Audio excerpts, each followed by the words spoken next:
Hi నాన్న. అమ్మగా ఒక చిన్న మాట. కేవలము తల్లిదండ్రులకు మాత్రమే ఈ వీడియో. ఇద్దరు వ్యక్తులు కలిసి జీవితాన్ని మొదలు పెట్టినప్పుడే నీ సంపాదన 10 రూపాయలైనా సరే ఆ 10 రూపాయల్లో కూడా నీ గురించి రూపాయి సేవ్ చేసుకోవటం మాత్రం మర్చిపోగాకు. నీ గురించి రూపాయి దాచుకోవటం మాత్రం అస్సలు మర్చిపోగాకు.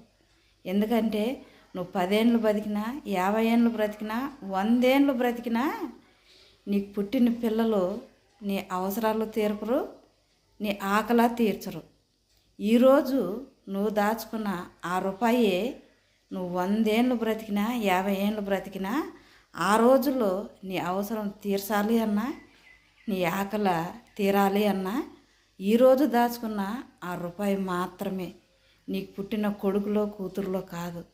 ఈరోజు కూతుర్లైనా కొడుకులైనా చాలా వరకు డబ్బుల కోసం పరిగెట్టే వాళ్ళు ఉన్నారు, కానీ తల్లిదండ్రుల గురించి ఆలోచించేవాళ్ళు లేరు. అందుకని సంపాదన తక్కువ కదా, మనకి ఈ 10 రూపాయలు ఏం సేవ్ చేసుకుంటామని మాత్రం నెగ్లెక్ట్ చేయగాకండి. ఎంత తక్కువైనా సరే నీకోసం 10 రూపాయలు కాదు కదా, పైసా అయినా సరే ఆ రోజే అబ్బు నుంచే మొదలు పెట్టాలి. మీరిద్దరు కలిసి జీవితం మొదలు పెట్టినప్పుడే మొదలు పెట్టాలి.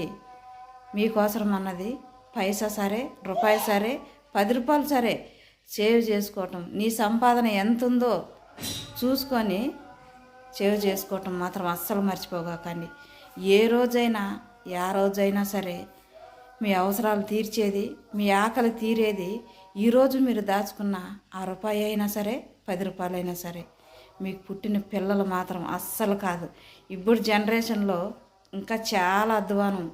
అందుకని చాలామంది మనకు వచ్చే సంపాదనే తక్కువ, ఇక మన గురించి మనం ఇంకేం దాచుకుంటాము, మనం దాచుకుంటే మనకు తక్కువ వస్తుంది, లేకపోతే ఇంట్లోకి తక్కువ వస్తుంది, పిల్లలకు తక్కువ వస్తుంది.